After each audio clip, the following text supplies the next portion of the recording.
Howdy crew, going to be working on getting the Weld machine air pack up and running with the air hose situation that you all have seen from the prior vlog. Let's get to it.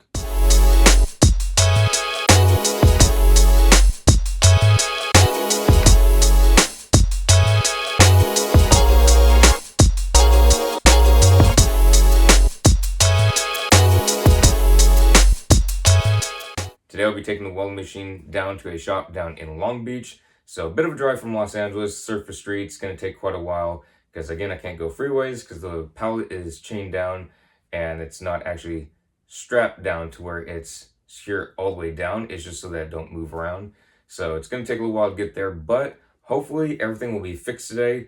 And as you all saw in the prior vlog, it's the issue of running the air hose inside the air pack to the additional fitting of the upgraded Trailblazer 330 air pack. It's a little bit of a tight fit and the air hose was kinking. I don't want that for 160 PSI possibly. That's just not something that's safe. So as I was typing back and forth in the comments, there's some wonderful ideas. I'm going to kind of go through the ideas that were in the comments. One was hard plumbing, which is a great idea.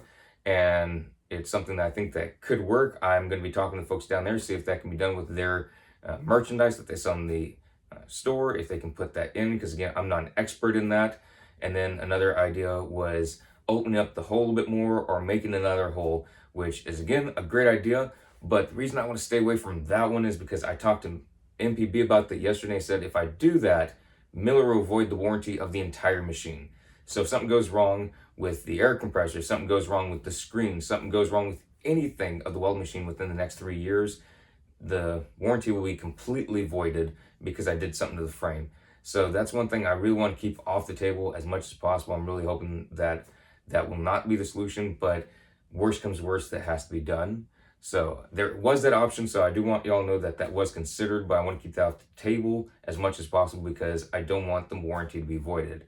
And there's been some other ideas about running a hose out. So I'm hoping that or the hard plumbing will be the fix. If there's an additional solution that I don't know about, hopefully they will be able to say what it is because they should be the experts of hoses and fittings. I believe it's Long Beach Hose and Fittings or Hose and Company. I'll let you all know later when I get down there what the exact name is.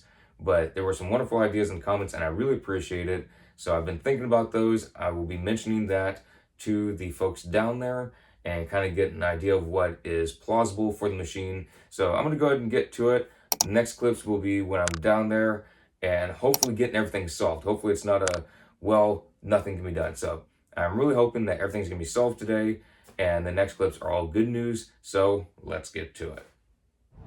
All right, getting some stuff put together. Got an extra little hose. What's going to happen is the little hose is going to go up in here and the fittings wouldn't fit through down here. So what's going to happen is going to take the fittings off the hose. It's a high temp, high pressure hose, and going to put the hose through and then put the fitting on once it gets in there.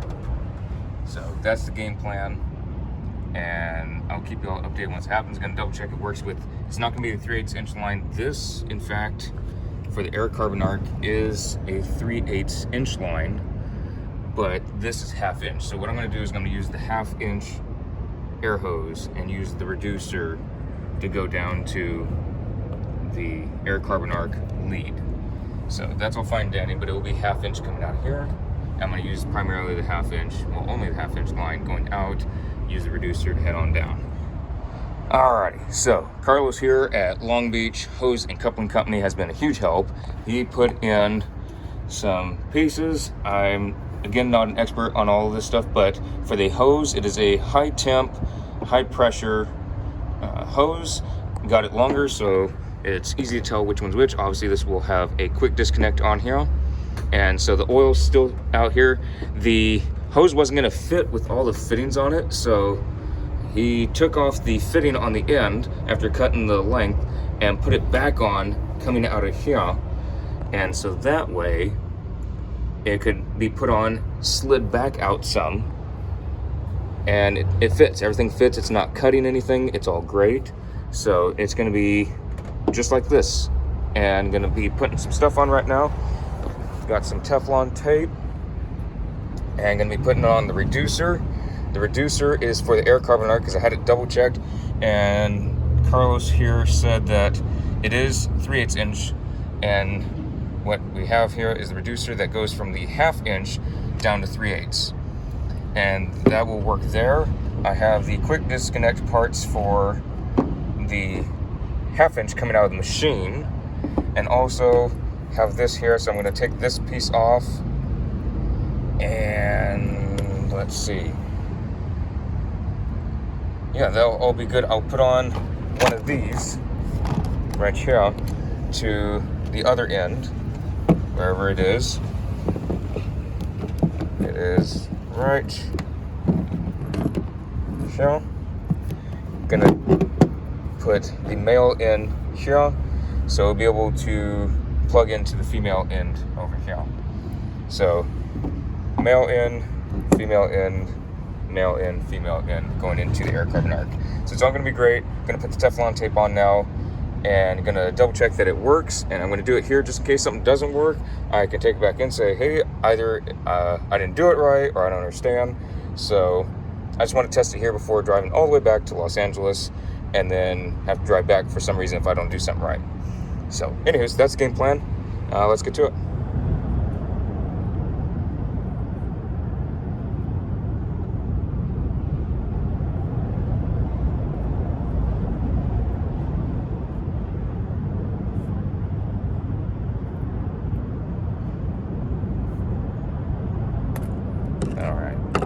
Set that there, and go put this in, and make sure Teflon's out of the way as much as possible. Wrapped around twice. Let's go put it on in. And you want to make sure you go with the threads, even if it takes you a couple times to just make sure it's going the correct way. You want to do that, and I will have to get some crescents, so I'm gonna have to do that when I get home. But I can give it all a try here. I'll make sure it at least all connects, which I know it will. I just want to make sure I have most of it right there. Alright, so I'm going to go ahead and put it on the hose coming out of the machine.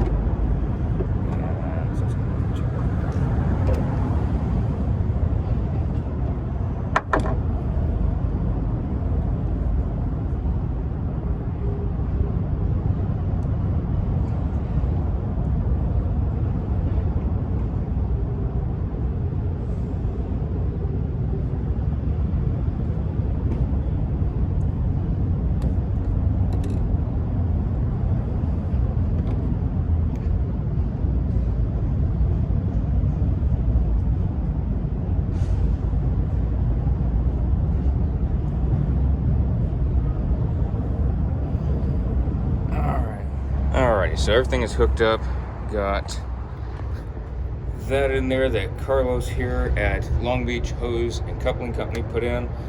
And then I put Teflon tape on these connections and had to make sure it's going the correct way, because as you all know, if you put it the wrong way, it starts bunching up. And I started doing that a couple times, but I fixed it. So anywho's, got those done. That is connected. And then try not to get run over. Got it connected. Where is it? There it is. Got it connected right there. So both those have Teflon tape on them, and this part is connected. It's a lot of fun with this piece right here, but I might loosen that and just angle it slightly, and then put the sleeve over it. But just so it's a little bit out of the way, because it is kind of in the way there, if y'all can see that. So now, moment of truth. Get in here, which won't be able to get in here to hook it up this way once the toolboxes are on. Here's the 3/8 inch hose, but I have that in the truck sitting back here because it still has oil in it. So, anywho's, let's go ahead and fire this critter up.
that is everything all done and put together. Air compressor does work. I'll be doing more once I get back to the yard. But once I get back to the yard, I'll do more stuff. So I'm gonna put the siding back on the weld machine. That's all good. Just so y'all can see a little bit better detail. There's also no Teflon in here because I don't remember the best on what Carlos said was thread. He said that this type of thread that goes into this piece didn't need the Teflon. It's a different kind of thread than what's on these fittings. So that is interesting. It's too bad that all the threads can be like that, but at least this one, we don't have to worry about that. So thank you again to Carlos for doing all of this. I really appreciate it. And also, another thing I do want to mention, this part for going onto this hose, it's a reusable part. It's not crimped. If you take this piece out and you turn this clockwise, it will come off the hose. And just say wanted this shorter by a foot or 6 inches, however much, you take this off and you cut it and you can put it on here. So it's reusable, it's not set. It's not like this where it's crimped. So very cool, very interesting. I did not know that. So thank you again to Carlos. I really appreciate all the information that he shared. I learned quite a bit and I was very happy with that. I was very happy with the job he did. I wish I was better at remembering the different types of threads. I've only done a little bit of thread for bigger pipes, but I haven't done anything really with smaller pipes, so I don't remember threads and all that, so I do apologize. Anywho's, that is that. I will try and get better at knowing this stuff, so if I've called back here and say, hey Carlos, I need another one of these, I want this type of thread, so I do want to get better at that. That is one thing I do want to refresh on that I have not had to do in a long time. So learning experience, I'm never going to claim I know everything. I'm never going to say I know it all. Not now, not ever. It's always learning experience, and I like learning this stuff because it's something that I forgot about and I did not remember whatsoever. So it's basically like new information. So if y'all are doing that and you're in the Los Angeles area, Long Beach Hose and Coupling Company, be sure to ask for Carlos. He did fantastic by me. I really appreciate all of the information you shared and the job you did. It's great. This is all done. And thank you again to the folks in the comments putting the different ideas out there. I do appreciate that because I had no clue what I was doing. And yeah, so lesson learned, something else to have in the toolbox of knowledge, and I always enjoy having that. And both these do come out here. I'm very, very happy about having both these and not trying to connect the air compressor to the oil hose, the drain hose. But all this is good, very happy with it. Just gonna get that disconnected, and this will just stay. Obviously the machine is still backwards, I do know. It's gonna be just in the back, which is gonna be up there, and that's gonna be fine and dandy. And then with all this stuff, I have a bit longer. Carlos and I were talking about whether it should be 1 foot or 2 foot, and I was thinking 1 foot so it's not in the way of other stuff. But I also thought if I'm trying to reach in there, I want it a little bit easier, make life a little bit easier, and have about 2 foot. So that's why I decided to have them put it for 2 foot. So I'm very happy with that. Right now it's just gonna be right here. But obviously once the machine's turned around, it will be up there. And then I won't have to worry about the tailgate and that. It'll just be, when I put other stuff in there, I just wanna make sure this is to the side. And it is a high temp hose. So high temp, high pressure, and don't have to worry about it burning through, over pressurizing, all that good stuff. I believe it's actually rated 2000 PSI, which this machine only goes to 180. So that is all good, very happy with it. And I will keep y'all posted on all this good stuff in the next vlog.